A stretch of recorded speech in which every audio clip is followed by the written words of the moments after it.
కాకినాడ జిల్లాలో రౌతులపూడి అని ఒక మండలం ఉందండి. ఈ మండలానికి సుమారుగా 15 కిలోమీటర్ల దూరంలో ఉన్నటువంటి కొండల మీద ప్రపంచంతో సంబంధం లేకుండా ఒక ఊరుందండి.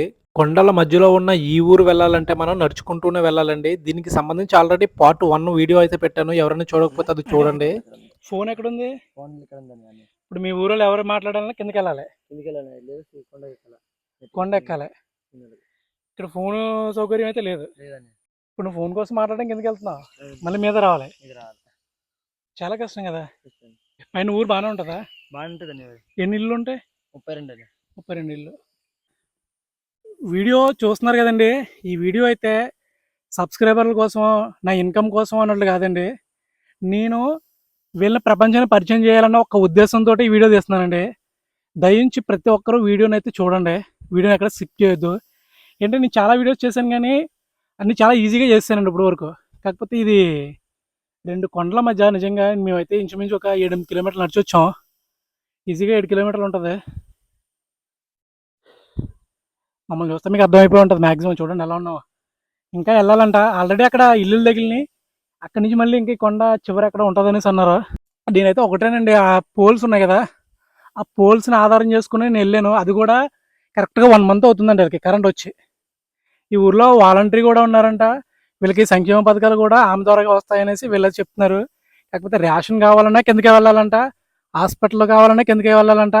ఇంకొక మెయిన్ ఇంపార్టెంట్ ఇష్యూ ఏంటంటే రాజకీయ నాయకులు ఓట్లు, వాళ్ళ ఓట్లు అడగడం కోసం వీళ్ళ కిందకి వెళ్ళాలంట. చాలా ఘోరమైన పొజిషన్ అండి వీళ్ళది. చూడండి కొండల మధ్యలో ఉన్నారు వీళ్ళు. 2 కొండల మధ్యలో ఉంటుందండి ఈ ఊరు. ఇక ఈ ఊరు వాళ్ళు అయితే ప్రధానంగా ఆధారపడేది వ్యవసాయం మీదేనండి. వాళ్ళ తాతల కాలం నుంచి ఇదే ఊర్లో ఉంటూ వాళ్ళు వ్యవసాయాన్ని నమ్ముకున్నారంటండి. ఊరైతే మనుషులు గోల, వాహనాల శబ్దాలు ఇలాంటివి ఏమీ లేకుండా కొండల మధ్యలో చాలా ప్రశాంతంగా ఉంటుందండి. ఆడ మగ అని తేడా లేకుండా ప్రతి ఒక్కరు ఒకరికొకరు సహాయపడుతూ వ్యవసాయం అయితే చేసుకుంటారంటండి ఇక్కడ. వీళ్ళు తాగే మంచినీళ్ళు కొండల రాళ్ళ నుంచి రావడం వల్ల టేస్ట్ అయితే చాలా బాగుంటదండి. ఇక్కడ వీడియోలో కనిపిస్తుంది కదండి, ఇదే ఊరు. చుట్టూ కొండలు, మధ్యలో ఊరు. ఊరైతే చాలా బాగుంటదండి. ఇదేనా ఊరు? ఊరు పేరు గిల్లారం. వచ్చేసామండి. ఇదే గిన్నెలారం. ఇంకా కింద నుంచి మనం అయితే చాలా కష్టపడి వచ్చాం. వీళ్ళకైతే అలవాటు మీద వీళ్ళకి పెద్ద ఇబ్బంది అనిపించలేదు. కాకపోతే ఊరైతే చూడొచ్చు కదా మీరు, అన్ని తాటాకులతో కట్టినటువంటి ఇల్లే. ఒక ఇల్లు మాత్రం పెంకుటిల్లు ఉంది. మరి అది ఎలా కట్టేదో తెలీదు. ఇక్కడికి మెటీరియల్ రావాలంటేనే చాలా కష్టం అండి. చూసారు కదా ఊరైతే ఇది. ప్రజెంట్ వీళ్ళకైతే ఒక 1 మంత్ అవుతుందంట పవర్ వచ్చి, ఈ పోల్స్ వేసి. ఇది కూడా కరెక్ట్గా 1 మంత్ అవుతుందనేసి వీళ్ళది చెప్పారు. ప్రతి ఇంటికి పవర్ అయితే ఉంది. కాకపోతే వీళ్ళకి వెళ్ళడానికి రావడానికి ఒక దారి అనేది లేదు. దారి అంటే కనీసం నడడానికి కూడా సరిగ్గా లేదు. అన్ని కొండల మీద నుంచి రావాల్సి వస్తుంది. ఇక్కడ మొత్తం ఎంతమంది ఉంటారన్న? 30 ఇల్లు ఉంటాయండి. 30 ఇల్లు. ఇక్కడ ఏం వచ్చినా సరే మీరంతా కలిసి చేసుకుంటారు. ఇప్పుడు ఏమైనా పాములు రాని, లేకపోతే ఏమైనా పెద్ద అడవి జంతువులు రాని, అవన్నీ ఏమైనా వచ్చినా సరే మీరంతా కలిసే కదా. తర్వాత మీకు అయితే ఇక్కడ ఏ సౌకర్యం లేదు, కిందకి వెళ్ళి రావాలి.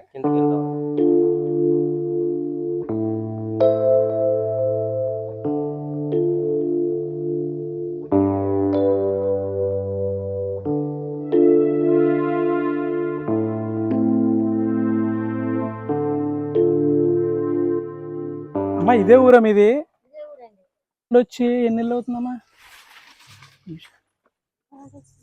అన్ని నెత్తి మీద మోసుకెళ్ళాలి. అన్ని నెత్తి మీద మోసుకెళ్ళాలి. ఒక చింటి పిక్క కాదు, ఒక జీడి పిక్క కాదు, అన్ని కిందకి పట్టకపోయి అవి అమ్ముకొని మళ్ళీ అటు నుంచి. ఇప్పుడు కిందకంటే రాఘవపట్నం మట్టుకు వెళ్తారా, లేకపోతే రౌతులపూడ? చల్లూరు దాకా పిక్క తొక్క మోసుకుంటారు.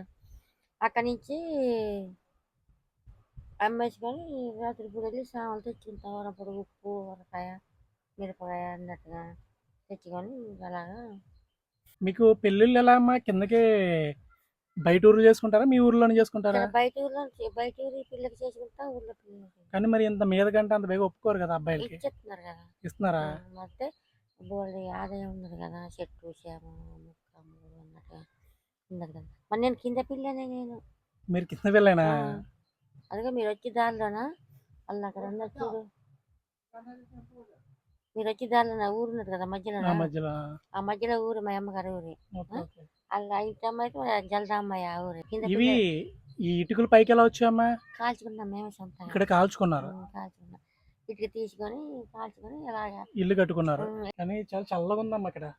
తాటాకు కదా ఉమ్, తాటాకు కదా తాటేగా అవును. తాటాకు ఇల్లు ఎందుకు మన దేవుడయ్యా తుని తుని తుని. మరి ఇది ఎందుకు మీరు ఇలా కొండ మీద ఉంటున్నారు, మీకు రోడ్ లేదు కదా, దారి కూడా లేదు కదా, లేదు? దానికోసం అందరికి తెలియాలి అని చెప్పి వీడియో తీస్తున్నాం. ఇల్లు ఎలాగ తలుపులు లేదు దారిబందలు లేవు దానికైతే మా కొండల ప్రదేశాలు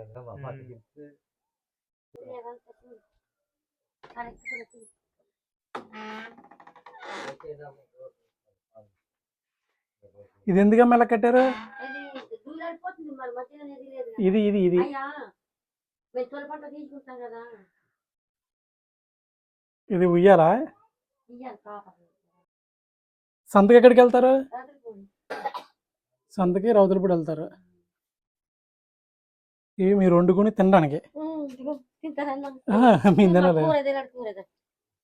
ఓకే ఓకే తిను తిను తిను. అదేంటమ్మా దగ్గర అన్నం అది? ఓకే లేదు లేదమ్మా.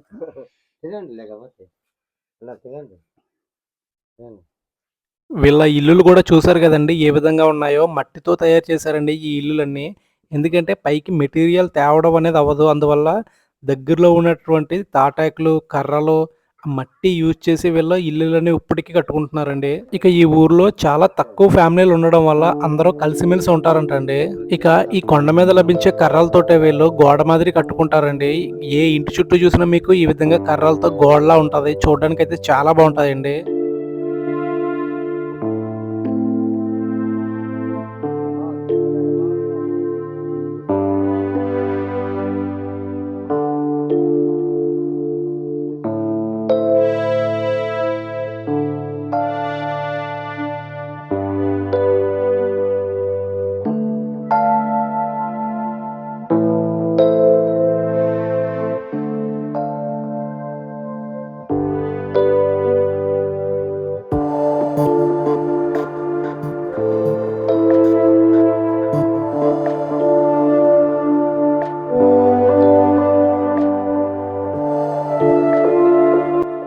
చూసారు కదండి ఊరిని.